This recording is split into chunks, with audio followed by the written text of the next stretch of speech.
have more details coming up. A full forecast. Back to you, Brad. Ryan, thank you. Breaking news tonight, one suspect now facing charges in the shooting death of 8-year-old Arbery Anthony. That happened in Augusta last week, and now Antoine Redfield faces charges in the case. He was already in jail in Columbia County. He got arrested earlier this week during a traffic stop. And two other men, Devontae McNeil and Henry Beach, were arrested along with Redfield, but they have not been implicated in Arbery Anthony's murder. The little girl, you may remember, was shot to death while she was outside of her 3rd Avenue home. She'd come outside to pet a horse last Saturday night. A spokesperson for the Richmond County Sheriff's Office says Antoine Redfield will be brought to Richmond County to face charges. Georgia's governor and other leaders outlining key steps to get set for this weekend's weather. The governor's mobilizing units from South Georgia to help other parts of the state and neighboring states if needed. The message right now, stay off the roads if you can. We began our pre-treatment and preemptive activities this morning, treating interstates and state routes from Columbus over to Jackson, and then all the way over toward Augusta, the I-20, I-85 west or south boundary, and everything north.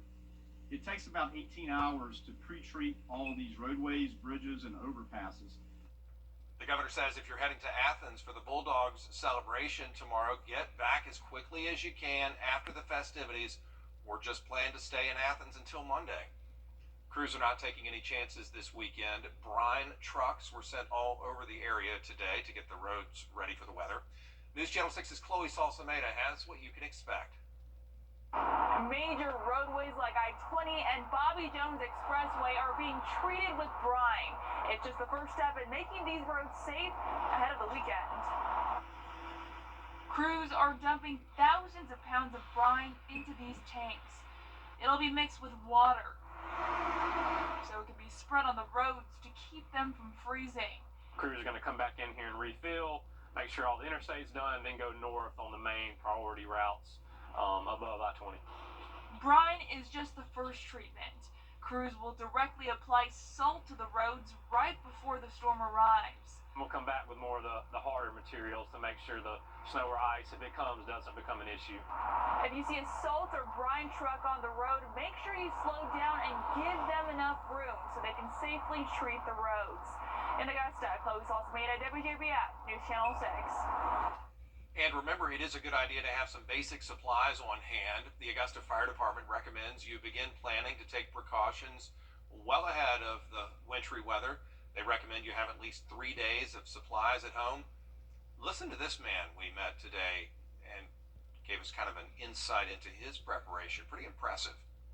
My grandmother always taught me if you always prepared, you don't have to get ready. So we keep water bottles, we keep plenty of food.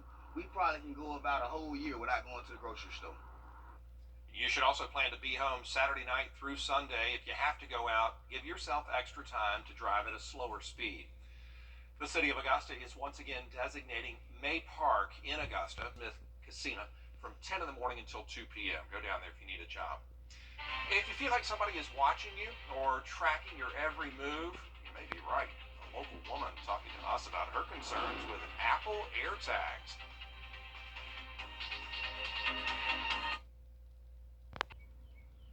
I love you too. Apple AirTags are becoming a big talker online, but not for their convenience. There have been reports of people using those devices to track others. One local woman says it happened to her. Here's News Channel 6's Ashley Jones.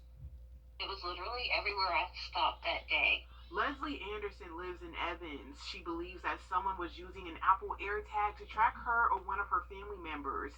She says it all started on the night of Christmas Eve. I had settled in and started reading my book, and I got a notification at 11:08 p.m.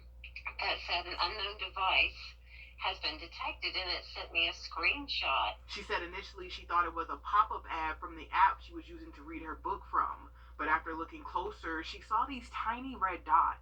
It was literally everywhere I had been that day. And the dots indicate, a certain trajectory, your path of where you had been. But then there's red circles within those dots.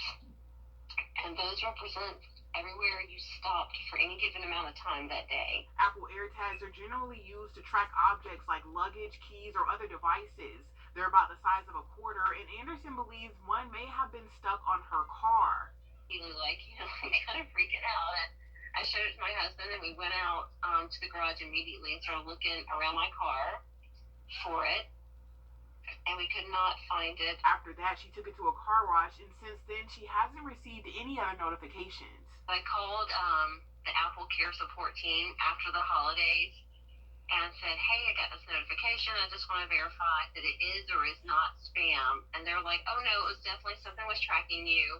And that was most likely an AirTag. She says the Apple Tech representative explained to her that they couldn't find out who it belonged to, but says anytime an Apple product detects a tracking device, they send you a screenshot. But as a sexual assault advocate, Anderson says she could see where the AirTags could be an open opportunity for the wrong person. Yesterday, I was in Target, and there was a mom walking out. She was carrying one kid. She had two kids in the shopping cart, and her hands were so full, and her handbag was an open tote bag. And I just thought to myself, oh my gosh, it would be so easy for someone just to drop an AirTag in her bag and track this woman home. News Channel 6 reached out to the Columbia County Sheriff's Office asking how people can keep themselves from becoming a victim of an Apple tracker. They say they've never experienced an incident like this before, and their best advice is for people to be vigilant of their surroundings. In Evans, I'm Ashley Jones, WJBF, News Channel 6. Coming up, meteorologist Ryan Gold with a look at